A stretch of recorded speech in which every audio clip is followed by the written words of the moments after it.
재산세 감면 서류라고 해서 도장을 찍었죠. 그런데 그게 내 40년 삼터를 빼앗는 매매 계약서였어요. 도박 빚에 빠진 아들이 날 속인 겁니다. 하지만 손자와 은퇴한 검사님 도움으로 법정 싸움을 시작했고 결국 진실이 승리했습니다. 배신한 아들 대신 진짜 가족을 찾은 통쾌한 이야기입니다. 나는 박정순, 올해로 72살입니다. 아침마다 창문으로 들어오는 햇살을 받으며 하루를 시작하는 게 일상이었죠. 이 집에서만 40년을 살았으니까요. 신혼 때 남편과 함께 대출받아 장만한 24평 아파트였는데 남편이 10년 전에 먼저 세상을 떠난 뒤로는 나 혼자 지키고 있는 유일한 재산이자 추억이 가득한 곳이었습니다. 그날도 여느 때처럼 된장찌개를 끓이고 있었어요. 그런데 우편함을 확인하니 구청 봉투가 하나 들어있더군요. 재산세 고지서였죠. 매년 이맘때쯤 오는 거라 별 생각 없이 받아들었습니다. 올해는 또 얼마나 올랐을까 싶으면서 구청으로 가기로 했죠. 어차피 장도 볼 겸 나갈 참이었고 직접 가면 감면 혜택 같은 것도 알려주니까 일석이조라고 생각했어요. 구청 재산세 담당 창구에 갔더니 직원이 컴퓨터를 두드리다가 고개를 갸웃하더라고요. 어르신, 성함이 박정순 맞으시죠? 그런데 이 주소지에 어르신명의 부동산이 조회가 안 되는데요? 순간 귀를 의심했습니다. 무슨 소리예요? 내가 40년을 산 집인데. 직원이 다시 확인하더니 등기부등본을 출력해서 보여줬어요. 그 순간 내 눈앞이 캄캄해졌습니다. 소유자란에 김영수라는 처음 보는 이름이 적혀 있었거든요. 변경된 날짜를 보니 한 달 전이더군요. 다리에 힘이 풀려서 그 자리에 주저앉을 뻔했어요. 떨리는 손으로 종이를 들고 다시 봐도 분명했습니다. 내 집이 아니었어요. 정말 내 집이 남의 이름으로 넘어가 있었던 겁니다. 집으로 돌아오는 동안 머릿속이 하얗게 비어 있었어요. 현관문을 열고 들어서자마자 서랍장으로 달려갔죠. 평소에 중요한 서류들을 모아두던 곳이었거든요. 떨리는 손으로 서류 뭉치를 하나하나 뒤지기 시작했습니다. 그러다가 한 달 전에 아들 태호가 가져왔던 서류를 발견했어요. 그때 태호가 뭐라고 했는지 선명하게 기억나더군요. 어머니, 이거 재산세 감면 신청서예요. 65세 이상은 30% 감면된대요. 여기 도장만 찍으시면 돼요. 나는 당연히 의심 없이 도장을 찍었죠. 아들이 나를 속일 리 없다고 믿었으니까요. 그런데 그 서류 뭉치를 자세히 들여다보니 부동산 매매 계약서였습니다. 계약금 5천만 원, 잔금 3억 5천만 원, 매수인 김영수. 내 도장이 선명하게 찍혀 있었어요. 처음엔 믿고 싶지 않았습니다. 아니야, 이건 실수야. 태호가 실수로 잘못 가져온 거야. 스스로를 달래려 했지만 손은 계속 떨렸어요.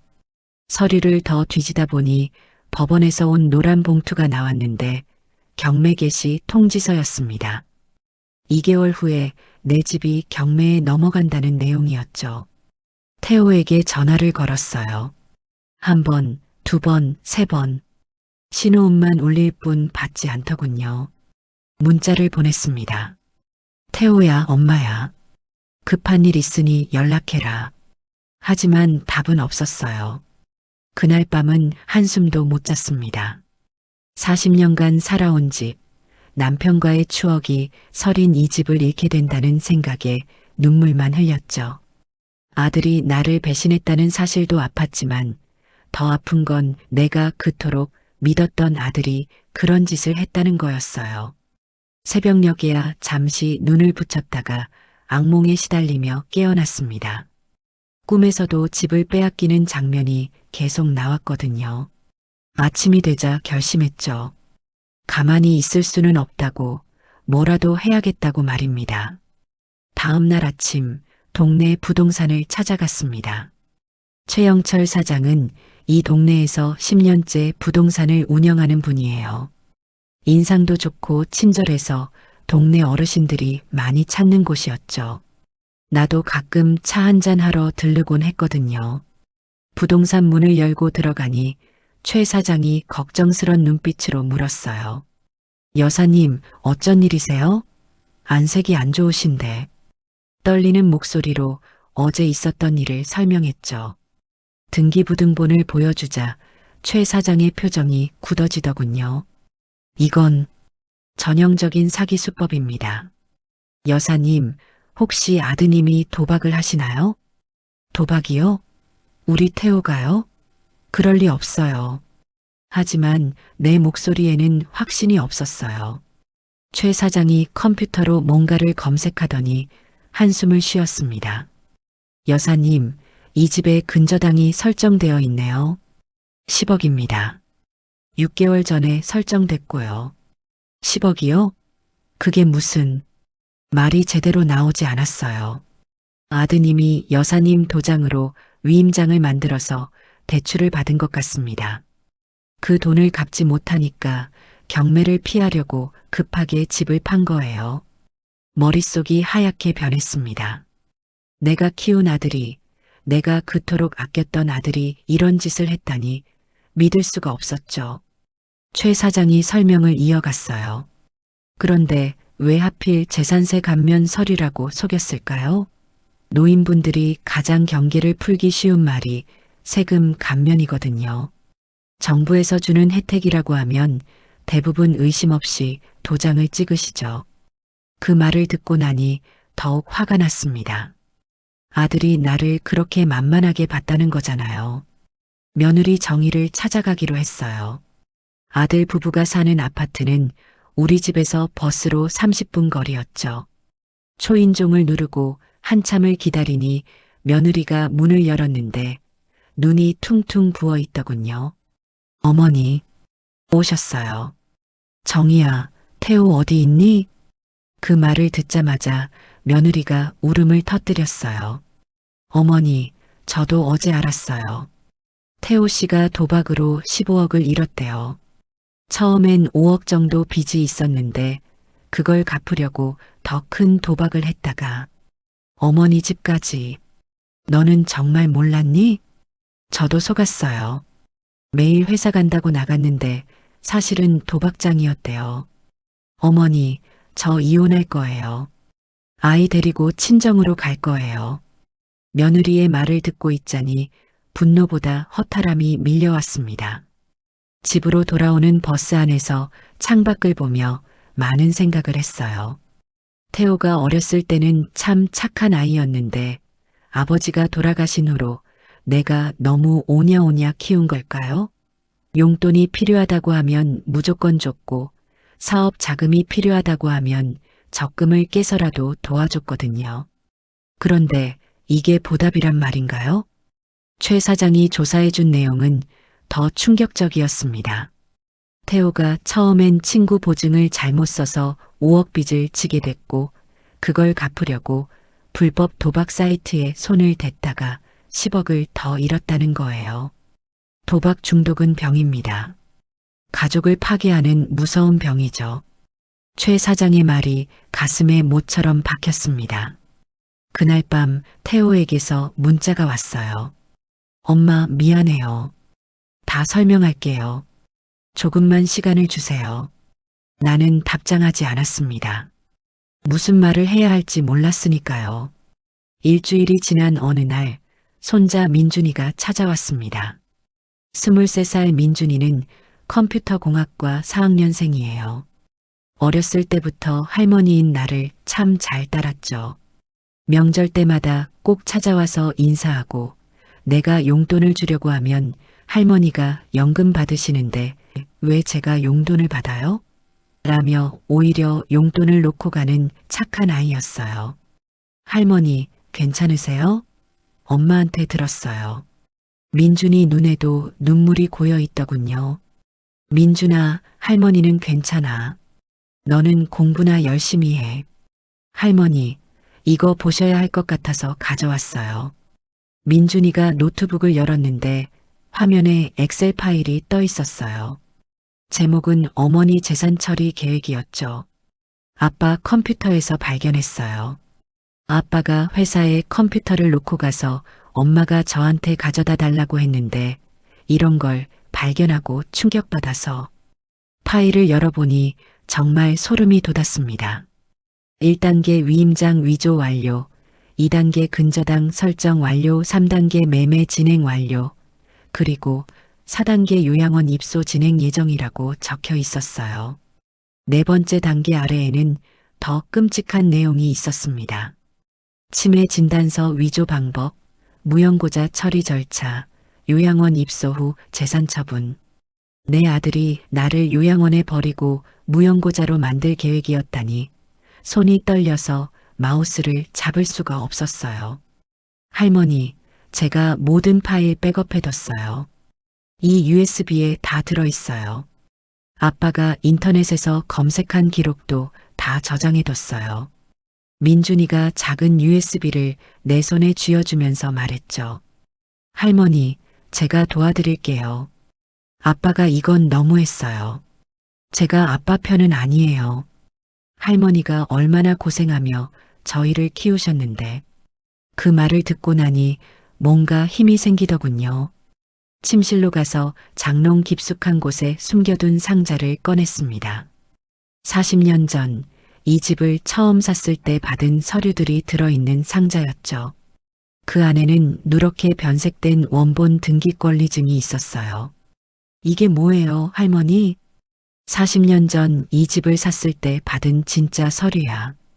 할아버지가 항상 말씀하셨어. 이건 우리 집의 역사라고, 절대 버리면 안 된다고. 민준이가 서류를 조심스럽게 들여다보더니 말했어요. 할머니, 이거 정말 중요한 증거가 될 것 같아요. 그리고 제가 아빠 컴퓨터에서 찾은 것 중에 더 충격적인 게 있어요. 민준이가 보여준 것은 태호가 작성한 메모였는데 거기에는 도장을 어떻게 위조할 것인지에 대한 계획이 적혀 있었어요. 아빠가 온라인 쇼핑몰에서 도장 제작을 주문한 내역도 찾았어요. 할머니 도장이랑 똑같이 만들어 달라고 했더라고요. 이제 슬픔을 넘어서 분노가 치밀어 올랐습니다. 배신감을 넘어서 이제는 싸워야겠다는 의지가 생겼죠. 민준아, 할머니가 가만히 있지 않을 거야. 내 아빠가 한 짓 절대 용서 못해. 할머니, 제가 끝까지 도와드릴게요. 우리 같이 싸워요. 그날 밤 40년 된 등기권리증을 가슴에 안고 잠들었습니다. 남편이 살아있다면 얼마나 분노했을까요? 아들을 위해 평생 희생한 우리 부부의 삶이 이렇게 끝나서는 안 된다고 나는 다짐하고 또 다짐했습니다. 내일 다시 최 사장을 찾아가야겠다. 이 싸움 절대 지지 않을 거야. 민준이가 돌아간 다음 날 아침 일찍 최영철 사장을 다시 찾아갔습니다. 부동산 문을 열고 들어가니 최 사장이 따뜻한 차를 내주면서 자리에 앉으라고 하더군요. 그런데 표정이 어제와는 달랐어요. 뭔가 결심한 듯한 단호함이 보였죠. 여사님, 제가 어제 밤새 생각을 많이 했습니다. 이 사건 제가 돕겠습니다. 최 사장님이요? 하지만 이건 우리 집안 문제인데. 최 사장이 잠시 망설이다가 천천히 입을 열었어요. 사실 저는 30년간 검사로 일했습니다. 5년 전에 은퇴하고 이 동네에서 조그만 부동산을 하고 있죠. 그동안 많은 사건을 봤지만 이런 폐륜 범죄는 정말 용서할 수 없습니다. 정말 놀랐어요. 평소에 온화하기만 했던 동네 부동산 사장님이 검사 출신이었다니요. 여사님, 우리가 할 수 있는 법적 대응을 단계별로 설명드릴게요. 최 사장이 종이에 하나씩 적어가며 설명하기 시작했죠. 첫째, 긴급 가처분 신청으로 경매를 일단 중지시킵니다. 2개월 후 경매라고 하셨으니 시간이 촉박해요.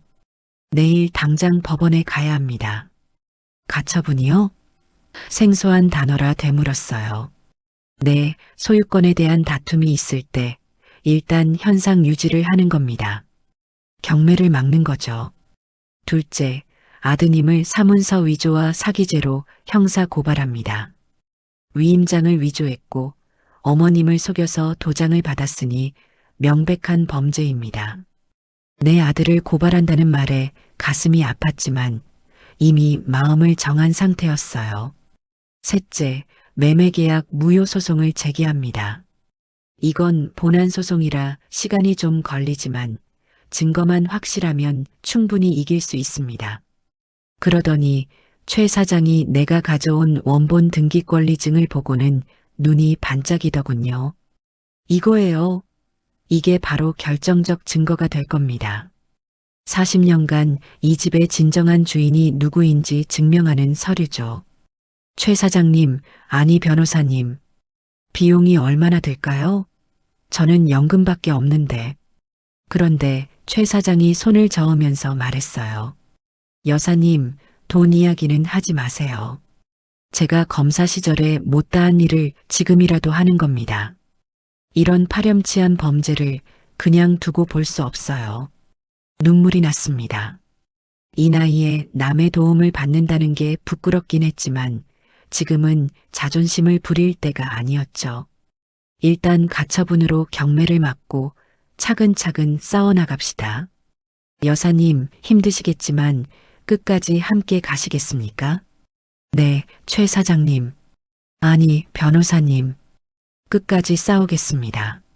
그날 오후에 최 변호사님과 함께 법원에 갔어요. 가처분 신청서를 작성하는 동안 최 변호사님이 꼼꼼하게 서류를 검토하더군요. 여사님, 민중군이 찾아낸 증거들도 다 가져오세요. 특히 컴퓨터 파일들이 중요합니다. 집으로 돌아와서 민준이에게 전화했죠. 할머니, 제가 지금 바로 갈게요. USB랑 노트북 다 들고 갈게요. 1시간쯤 지나니 민준이가 도착했어요. 최 변호사님은 민준이가 가져온 자료를 보고 감탄했습니다. 이 정도 증거면 충분합니다. 특히 어머니 재산 처리 계획 파일은 정말 결정적이네요. 치밀한 범죄 계획을 스스로 기록해놨으니 일주일이 지나서 최 변호사님의 사무실에 모였습니다. 민준이도 함께였죠. 민준군, 혹시 아버님 컴퓨터에서 더 찾은 게 있나요? 민준이가 노트북을 열면서 대답했어요. 네, 있어요. 아빠가 인터넷에서 검색한 기록을 다 복원했는데요. 어머니 도장 위조하는 법, 인감도장 복사, 치매 진단서 위조 같은 검색어가 수백 개 나왔어요. 화면을 보니 정말 끔찍했습니다. 내 아들이 몇 달 전부터 이런 것들을 계획했다는 게 믿기지 않았어요. 그리고 이것 보세요. 온라인 쇼핑몰에서 도장을 주문한 내역이에요. 박정순 이름으로 도장을 3개나 만들었더라고요. 최 변호사님이 고개를 끄덕이면서 말했죠. 위조 도장 제작업체 거래 내역이네요. 이것도 중요한 증거입니다. 그때 민준이가 또 다른 파일을 열었어요. 이건 아빠가 도박 친구들이랑 주고받은 메신저 대화예요. 여기 보세요. 화면에 나타난 대화 내용을 보고 정말 화가 치밀어 올랐습니다. 태호가 우리 엄마 재산세 감면인 줄 알고 도장 찍었어. 키읔키읔키읔 나고 자랑하고 친구가 대박 너 진짜 했냐? 고 묻자 늙으면 다 속아 넘어가더라고 답한 거예요. 몸이 떨려서 제대로 앉아있기도 힘들었어요. 최 변호사님이 내 어깨를 토닥이면서 위로했습니다. 여사님 힘드시겠지만 이런 증거들이 있어야 이길 수 있습니다. 바로 그때 며느리 정희에게서 전화가 왔어요. 어머니, 저예요. 제가 증언하겠다고 했잖아요. 그런데 더 중요한 걸 발견했어요. 남편이 어머니 인감도장을 몰래 복사하는 동영상이 있어요. 집에 있던 CCTV에 찍혔더라고요. 정말이니? 네, 제가 지금 영상 파일 보내드릴게요. 어머니, 정말 죄송해요. 제가 좀 더 일찍 알았더라면. 정희 목소리에 울음이 섞여 있었어요. 영상을 확인해 보니 정말이었습니다. 태호가 새벽에 몰래 일어나서 내 인감도장을 차르게 눌러서 본을 뜨는 장면이 선명하게 찍혀 있었죠. 최 변호사님이 모든 증거를 정리하면서 말했어요. 이제 완벽합니다. 검색 기록, 도장 주문 내역, 메신저 대화, CCTV 영상까지. 이 정도면 어떤 판사도 진실을 알 수 있을 겁니다. 그런데 민준이가 또 한 가지를 꺼냈어요. 할머니, 이것도 중요할 것 같아서요. 아빠 통장 거래 내역인데 도박 사이트로 돈이 나간 기록이 다 있어요. 총 15억이 넘어요. 15억이나. 말이 안 나왔습니다. 처음엔 친구 보증서서 5억 빚지고 그걸 갚으려고 도박했다가 10억을 더 잃은 거예요. 그래서 할머니 집을. 민준이도 말을 잇지 못했어요. 최 변호사님이 서류를 챙기면서 일어났습니다. 내일 가처분 심리가 있습니다. 여사님, 법원에 같이 가셔야 해요. 그리고 민준 군도 증인으로 출석해 주세요. 집으로 돌아오는 길에 민준이가 내 손을 꼭 잡았어요. 할머니, 우리가 꼭 이길 거예요. 제가 찾은 증거들이 얼마나 확실한데요. 그래, 민준아. 내가 있어서 할머니가 힘이 난다. 그날 밤은 오랜만에 마음이 조금 편했습니다. 혼자가 아니라는 것, 나를 도와주는 사람들이 있다는 것이 큰 위로가 됐거든요.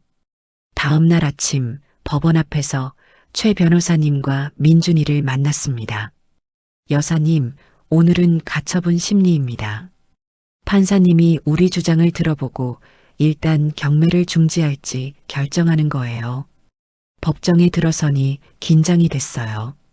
저쪽에는 태호와 그의 변호사가 앉아 있었는데 태호와 눈이 마주쳤지만 그는 고개를 돌렸습니다. 재판이 시작되자 태호 측 변호사가 먼저 말했어요. 재판장님, 이것은 단순한 가족 간의 거래입니다. 어머니가 아들을 믿고 동의한 것이지 사기가 아닙니다. 최 변호사님이 일어나서 말했죠. 재판장님, 증거를 제출하겠습니다. 준비한 증거를 하나씩 제출하기 시작했어요. 먼저 태호가 검색한 재산세 감면 서류 양식을 보여주면서 피고는 미리 재산세 감면 서류가 어떻게 생겼는지 연구했습니다. 그리고 실제 매매 계약서를 그것처럼 위장해서 원고에게 제시했습니다. 그 다음은 메신저 대화 내용이었죠. 여기 보시면 피고가 직접 우리 엄마 재산세 감면인 줄 알고 도장 찍었다고 자백하고 있습니다. 법정이 술렁였어요. 판사가 태호를 바라보면서 물었습니다. 피고, 이게 사실입니까? 태호가 더듬거리며 대답했어요. 그건 농담으로. 최 변호사님이 이어서 CCTV 영상을 제출했죠. 이 영상을 보시면 피고가 새벽에 몰래 원고의 인감도장을 복사하는 장면이 나옵니다. 판사가 영상을 확인하더니 표정이 굳어졌어요. 피고 측, 이에 대해 해명하실 게 있습니까? 태호의 변호사가 당황하면서 말했습니다. 그래도 가족 간 거래는 추정하기 어렵습니다. 어머니가 진짜로 반대했는지 증명이. 그때 최 변호사님이 결정타를 날렸어요. 재판장님, 여기 피고가 작성한 어머니 재산 처리 계획이라는 파일이 있습니다. 1단계 위임장 위조부터 4단계 요양원 입소까지 치밀하게 계획된 범죄 계획서입니다. 판사가 서류를 검토하는 동안 법정은 조용했습니다. 5분쯤 지났을까요? 판사가 입을 열었어요. 일단 경매는 중지합니다. 가처분 신청을 인용하겠습니다. 안도의 한숨이 나왔어요. 일단 집을 지켰구나 싶었죠. 법정을 나오면서 최 변호사님이 말했습니다. 여사님, 이제 첫 단계를 넘었습니다. 하지만 본안 소송이 남아있어요. 1심에서는 어려울 수도 있습니다. 과연 그 말대로였어요. 한 달 후에 열린 본안 소송 1심에서 판사는 의외의 판결을 내렸죠. 가족 간 거래는 정상적인 거래로 추정됩니다. 원고가 진정으로 반대 의사를 표시했다는 명확한 증거가 부족합니다. 원고 패소? 충격을 받았습니다. 이렇게 많은 증거가 있는데도 졌다니요. 법정을 나오면서 눈물이 났어요. 그런데 민준이가 내 손을 잡으면서 위로했죠. 할머니, 아직 끝난 거 아니에요. 항소하면 돼요. 최 변호사님도 의지를 불태웠습니다. 여사님, 제가 예상했던 일입니다. 1심 판사는 보수적이거든요. 항소심에서는 새로운 각도로 접근하겠습니다.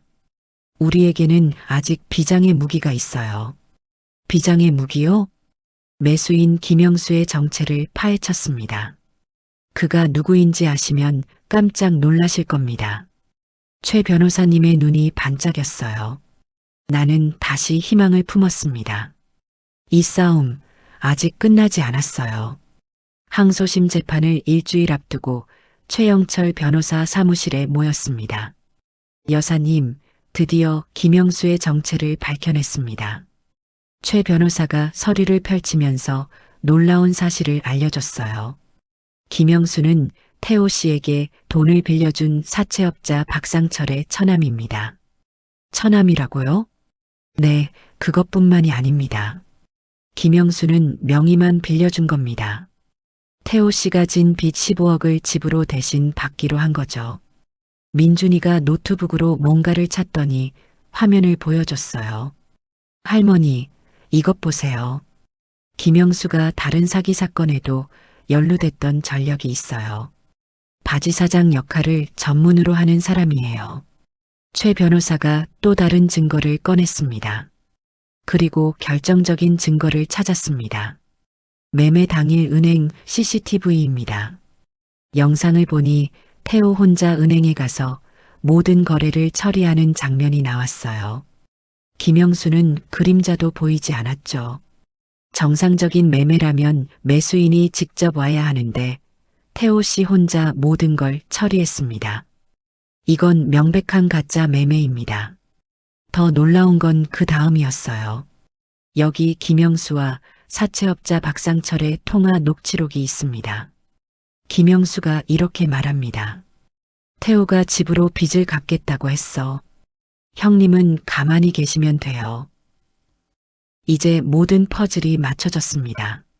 태호가 도박 빚을 갚기 위해 내 집을 팔아넘긴 게 아니라 사채업자와 공모해서 집을 빼앗으려 한 거였어요. 드디어 항소심 재판 날이 왔습니다.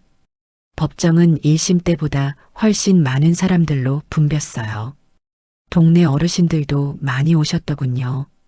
다들 내 편이 되어주려고 온 거였죠. 최 변호사가 새로운 증거들을 제출하기 시작했습니다. 재판장님, 매수인 김영수는 사채업자의 처남으로 실제 매매 대금을 지불한 적이 없습니다. 이것은 정상적인 매매가 아니라 채무 변제를 위한 반강제적 처분입니다. 은행 CCTV가 재생되자 판사들이 집중해서 영상을 봤어요. 보시다시피 매매 당일 매수인은 나타나지도 않았습니다. 피고 혼자 모든 절차를 진행했습니다. 그리고 통화 녹취록이 공개됐죠. 태호가 집으로 빚을 갚겠다고 했어. 이 한마디에 법정이 술렁였습니다. 태호 측 변호사가 반박을 시도했지만 이미 대세는 기울었어요. 판사가 물었습니다. 피고 측, 이 모든 증거에 대해 해명하실 수 있습니까? 태호가 증언대에 섰는데 정말 초췌해 보였어요. 저는 정말 어머니를 위해서, 피고, 어머니를 위해서 집을 빼앗으려 했다는 겁니까? 아니, 그게 아니라 태호는 더 이상 변명하지 못했습니다. 최 변호사가 마지막으로 원본 등기권리증을 들어보였어요. 재판장님, 이것은 40년 전 원고가 이 집을 구입할 때 받은 원본 서류입니다. 40년간 한 집에서 살아온 노모의 유일한 재산을 아들이 도박 빚 때문에 빼앗으려 했습니다. 이것이 정의입니까? 판사가 잠시 정의를 선언했어요. 30분쯤 지나서 판결이 내려졌죠. 1심 판결을 파기합니다. 이 사건 매매 계약은 원고의 진정한 의사에 반하는 것으로 사기에 의한 계약입니다. 따라서 무효임을 선언합니다. 눈물이 났습니다. 옆에서 민준이가 내 손을 꼭 잡아줬어요. 하지만 태호 측이 상고했습니다. 대법원까지 가게 된 거죠. 6개월이 지나서 대법원 판결이 났어요. 상고 기각. 원심 판결이 정당함을 인정합니다.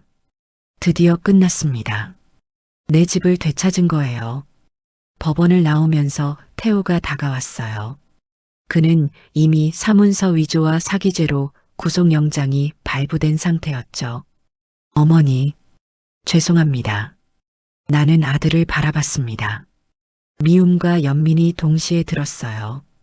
재산세는 감면된다고 속였어도 내 죗값은 감면 없다.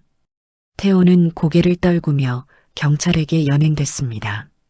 최 변호사가 내 어깨를 토닥였어요. 여사님, 고생 많으셨습니다. 이제 다 끝났습니다. 나는 40년 된 등기권리증을 가슴에 안았죠. 이 종이 한 장이 내 인생의 증거였구나. 남편, 당신이 지켜준 거죠? 하늘을 올려다보니 구름 사이로 햇빛이 비치고 있었습니다. 재판이 끝나고 한 달이 지났어요. 오늘은 특별한 날입니다. 민준이와 함께 공증사무소에 왔거든요. 할머니, 정말 저한테 주시는 거예요? 그래, 민준아. 이 집은 이제 내가 지켜야 해.